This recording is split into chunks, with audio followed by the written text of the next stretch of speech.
চারপাশে থমথমে পরিবেশ, সড়কে নেই গণপরিবহন, বন্ধ রয়েছে সব ব্যবসা প্রতিষ্ঠানও। এ যেন ভুতুড়ে নগরী।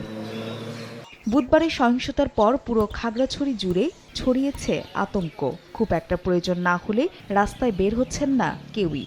অনেকে আবার নিজ ঘরবাড়ি ছেড়ে দলবদ্ধভাবে নিরাপদ দূরত্বে পাহাড় ও জঙ্গলে আশ্রয় নিয়েছেন। যদিও প্রশাসন বলছে বর্তমানে পরিস্থিতি অনেকটাই শান্ত রয়েছে। আমরা এখন আতঙ্কে আছি।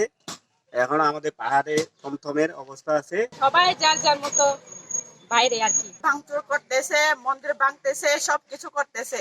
আমরা এটা বিচার চাই। খাগড়াছড়ি আধুনিক সদর হাসপাতালে বেডে শুয়ে যন্ত্রণায় কাতরাচ্ছেন আহত ৫ জন।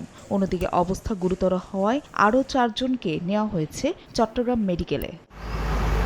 রাঙ্গামাটিতেও একই অবস্থা। এখনো কাটেনি জনমনে আতঙ্ক।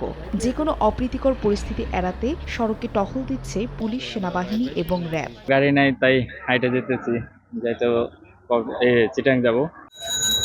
তবে পাহাড়ি ছাত্র সমাজের ডাকা অবরোধের প্রভাব পড়েনি বান্দরবানে। স্বাভাবিক রয়েছে যানবাহন চলাচল। বুধবার খাগড়াছড়ি নিউজিল্যান্ড এলাকায় গণপিটুনিতে মামুন নামে এক যুবক মারা যান। এই ঘটনার প্রতিবাদে বিক্ষোভ মিছিল বের করে দীঘিনালা ডিগ্রি কলেজের শিক্ষার্থীরা।